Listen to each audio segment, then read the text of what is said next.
Namaskar and welcome to KSGS Assam YouTube channel. Assam GK MCQ series আমাৰ আজি part 4 আৰু already আমি তিনটা part কৰিলো। প্ৰথমতে মই এটা কথাই কওঁ যে এই সিৰিজটোত আপুনি নিজকে টেষ্ট কৰক, পজ কৰি ফলে এনসাৰবোৰ কৰিবলৈ ট্ৰাই কৰিব আৰু কমেন্ট কৰি জনাব, ঠিক আছে। তাৰ পাছত মই এনসাৰটো দিলে আপোনালোকে মিলাই চাব আৰু দুই এটা বস্তু মই মাজত খেলিমেলি কৰি দিম, আপোনালোকে ধৰিব পাৰে নে নাই মই সেইটো চাম।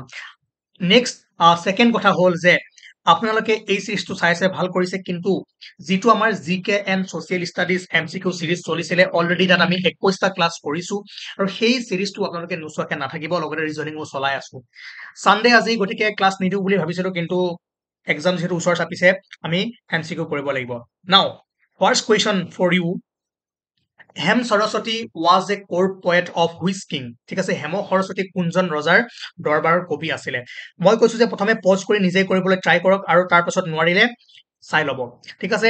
হেম সৰস্বতী আছিলে দুৰ্লভ নাৰায়ণৰ দৰবাৰত, ঠিক আছে।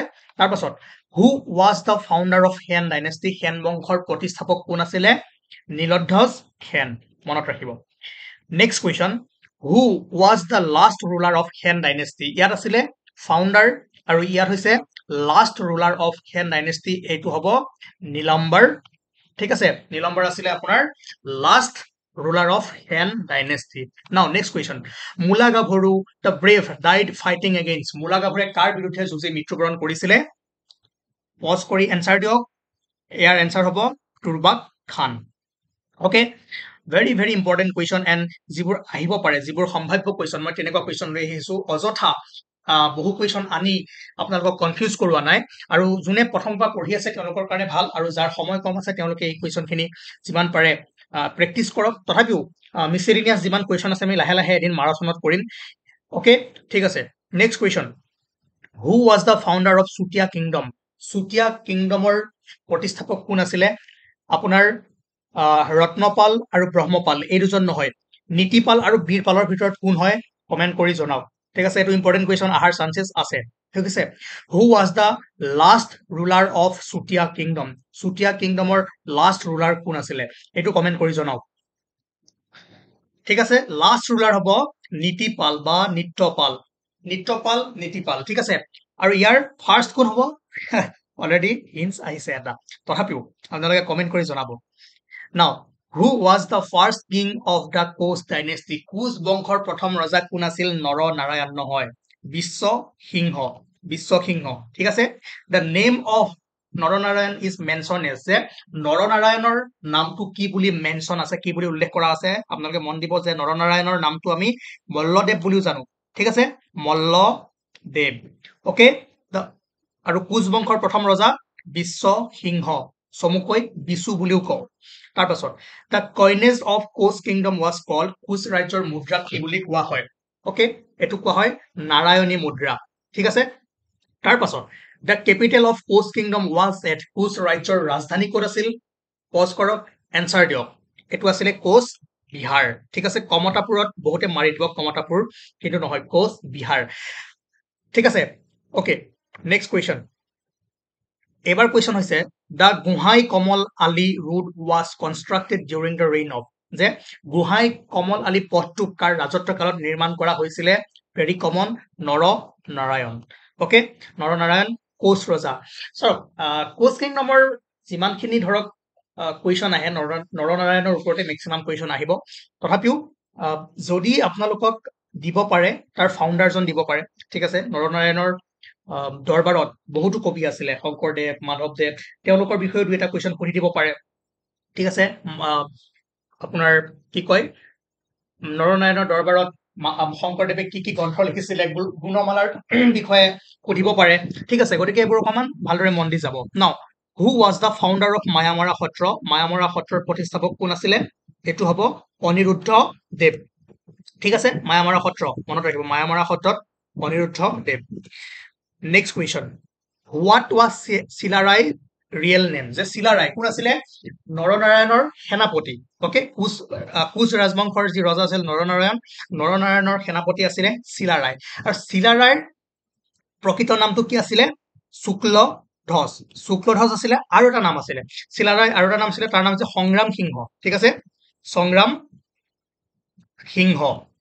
ওকে সংগ্ৰাম সিংহ শুক্লধ্বজ আৰু চিলাৰায় মনত ৰাখিব আৰু মল্লদেৱটো তাৰ নাম আছিল নৰনাৰায়ণ ইয়াত খেলি মেলি বহুত ষ্টুডেণ্টে ইয়াত খেলি মেলি লাগে মল্লদেৱ শুক্লধ্বজ সংগ্ৰাম সিংহ চিলাৰায় নৰনাৰায়ণ ঠিক আছে একদম ভালদৰে মন ৰাখিব যে চিলাৰায় আছিল নৰনাৰায়ণৰ সেনাপতি চিলাৰায়ৰ নাম বেলেগ নাম কেইটা আছিলে কি কি শুক্লধ্বজ আৰু সংগ্ৰাম সিংহ চিলাৰায় চি শুক্লধ্বজ সংগ্ৰাম CSS আৰু নৰনাৰায়ণৰ কি আছিলে নৰনাৰায়ণৰ প্ৰকৃত নাম আছিলে মল্লদেৱ NM ওকে এনেকে অলপমান টিক্স লগাই মনত ৰাখিব চেষ্টা কৰিব কাৰণ এক্সামত গৈ প্ৰেছাৰত এইখিনি খেলি মেলি লাগি যায় তাৰপাছত who was known as the Vikramaditya of Kamarupa ঠিক আছে কামৰূপৰ বিক্ৰমাদিত্য বুলি কাক কোৱা হয় মানে অসমৰ বিক্ৰমাদিত্য বুলি কাক কোৱা হয় এইটো কোৱা হয় নৰনাৰায়ণক ঠিক আছে কিয় কামৰূপ চাওক আমি আগতে অসমখনক কামৰূপ আৰু প্ৰাগজ্যোতিষপুৰ বুলি জানিছিলো কিয়নো এনচিয়েন্ট হিষ্ট্ৰীৰ কুৱেশ্যনখিনিত আমি অলৰেডি কৰিছো তথাপিও এই চিৰিজটোত মই লৈ আহিম চিন্তা কৰিব নালাগে ওকে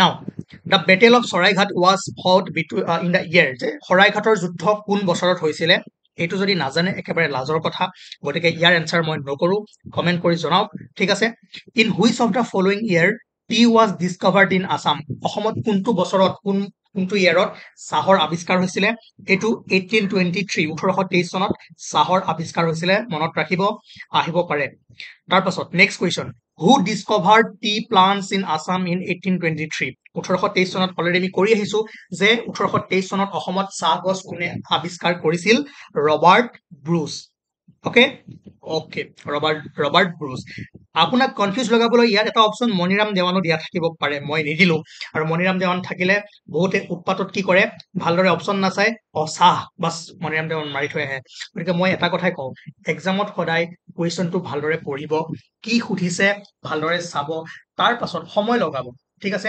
1 মিনিট সময় লগাব লাহে ধীৰে কৰিব উৎপাত নকৰিব উৎপাতত বহুত ভুল হৈ যায় নিগেটিভ মাৰ্কিং আছে now upper Assam was annex to the British empire in the year upper মানে উজনি অসম ব্ৰিটিছ সাম্ৰাজ্যৰ লগত সংযুক্ত বা ব্ৰিটিছ সাম্ৰাজ্যৰ অধীনত ব্ৰিটিছে কেতিয়া আপাৰ আছাম এনেক্স কৰিছিলে বুলি যদি সোধে 1838 আৰু লোৱাৰ আছামত কিমান চনত কৰিছিলে 1828 চনত আৰু 10 বছৰ পাছত আপাৰ আছামত কৰিছিলে মনত হ'ল 28 আৰু 38 ওকে ওকে তাৰপাছত next question and very important question when was the Assam Legislative Assembly from Asom বিধানসভা কেতিয়া গঠন হৈছিলে এইটো very very important 7 April 1937 7 April 1937 চনত okay when was Assam separated from Bengal presidency Bengal প্ৰেচিডেন্সিৰ পৰা অসম কেতিয়া পৃথক হৈছিলে 1874 চনত 1874 now next who was the first chief justice of Assam High Court Assam Assam উচ্চ ন্যায়ালয়ৰ প্ৰথম ন্যায়াধীশ কোন আছিলে RF লৰ্ডছ ঠিক আছে প্ৰথমে আসাম হাইকোৰ্ট বুলি কোৱা হৈছিলে আৰু এতিয়া গুৱাহাটী হাইকোৰ্ট বুলি কয় প্ৰথম সময়ত বহুকেইখন ষ্টেটৰ লগত লগ লাগি পাতিছিলে আৰু কিমান চনত সৰি পৰিব লাগিব Okay, which of the following personalities was never a chief minister of independent Assam?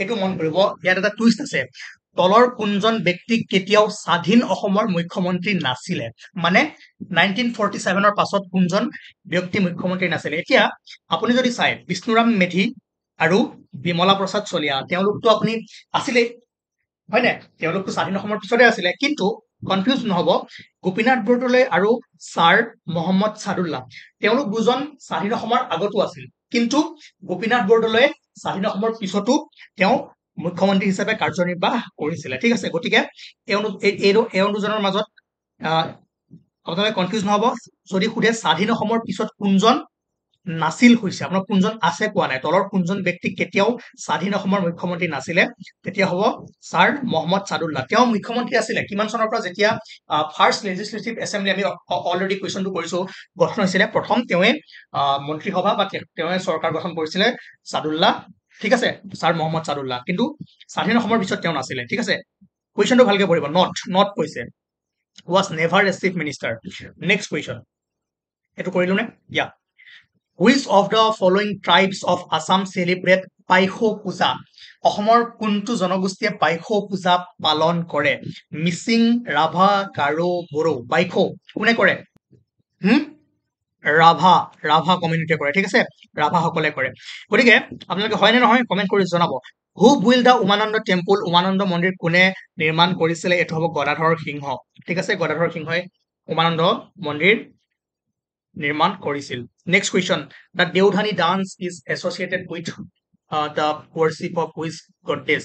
Deodhani নৃত্যটো আপোনালোকে জানে হয় নাই, দেওধানী নৃত্যটো কেনেকে নাচে আৰু সেই নৃত্যটো কোনগৰাকী দেৱীৰ পূজাৰ লগত জড়িত, কোনগৰাকী দেৱীক আৰাধ্য কৰি বা পূজা কৰি দেওধানী নৃত্যটো ডান্স দেওধানী নৃত্যটো কৰা হয়, সেইটো হ'ব মা মনসা, ঠিক আছে, মনসা মনসা মনত ৰাখিব, দেওধানী নৃত্য মনসা দেৱীৰ লগত জড়িত। নাও পৰাগ ফেষ্টিভেল ইজ চেলিব্ৰেটেড বাই, এইটো কৰে মিচিংসকলে, ঠিক আছে, মিচিংসকলে পৰাগ উৎসৱটো পালন কৰে।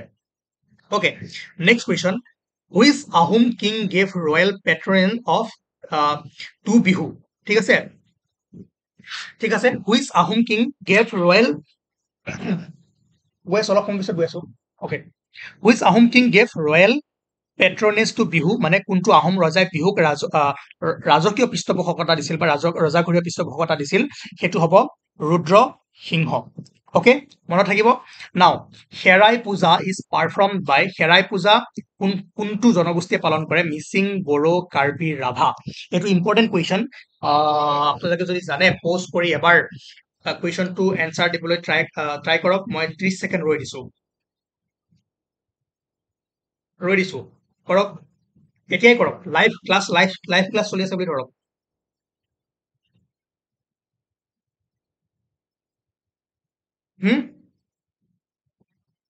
নোৱাৰিলে? আৰে বড়োসকলে কৰে, ঠিক আছে, বড়ো। মনত ৰাখিব, হেৰাই পূজা আহাৰ চান্স আছে এবাৰ। নেক্সট কুৱেশ্যন,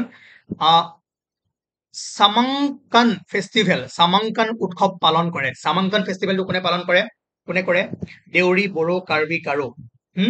এইটো হ'ব কাৰ্বি, ঠিক আছে, হয়নে নহয়?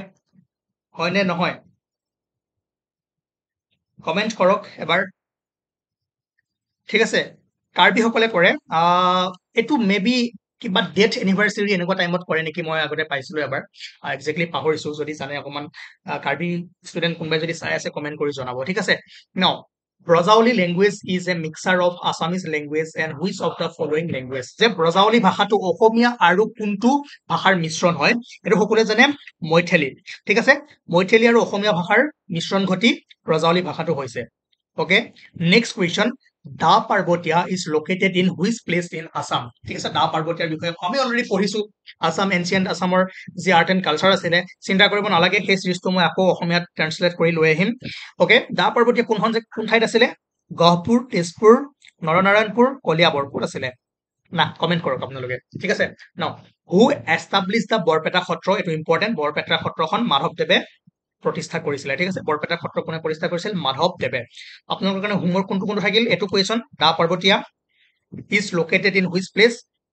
নাম্বাৰ 1 কথা, যিটো কমেণ্ট কৰিব দিছো সেইটো ধুনীয়াকে কৰিব। অকে, তেতিয়া নেক্সট কুৱেশ্যনবোৰ আনিবৰ কাৰণে, নেক্সট ক্লাছ কৰিবৰ কাৰণে ভাল লাগে। তাৰপাছত কৈছিলো যে the battle of Saraighat was fight in the which year? কোন বছৰত শৰাইঘাটৰ যুদ্ধ হৈছিলে? এইটো কমেণ্ট কৰিব, ঠিক আছে। তাৰপিছত মই কোনটো দিছিলো, নীতিপাল বীৰপালৰ মাজত দিছিলো যে কোন হয় প্ৰতিষ্ঠাপক? অলৰেডি ইয়াৰ এনচাৰটো মই ইনডাইৰেক্টলি দিয়ে দিছো, তথাপিও আপোনালোকে ক'ব পাৰিব। যদি শেষৰজন নীতিপাল হয় দেন ফাউণ্ডাৰ কোন হ'ব? বীৰপাল, ঠিক আছে, এওঁলোক নহয় বুলি মই অলৰেডি কৈছিলোৱে। ইম্পৰ্টেণ্ট কুৱেশ্যন আছিলে এইখিনি আজিৰ, আৰু কণ্টিনিউ কৰিম যদিহে আপোনালোকে ভালদৰে ৰেছপন্স দিয়ে, ভাল ভিউজ আহে, ভালদৰে চাই, তেতিয়া নেক্সট ক্লাছবোৰ আনিবলৈ ভাল লাগে। নহলে কি হয়, উৎসাহটো নাইকিয়া হৈ যায়, ঠিক আছে। ভাবিছো দুই এজনে ইয়াৰ পৰা যদি সহায় হয়, তথাপিও মোৰ কাৰণে বহুত, আৰু আশা কৰো 4-5টা কুৱেশ্যনো যদি মোৰ পৰা পঢ়িব পাৰে, বা এক্সাম হলত বহি যদি মোৰ কথা মনত পৰে, এছ ডি এছ এইখিনি পঢ়াইছিলে, তাতকৈ আৰু ডাঙৰ কথা একো হ'ব নোৱাৰে।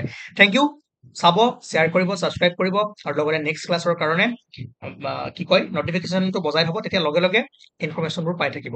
অ'কে।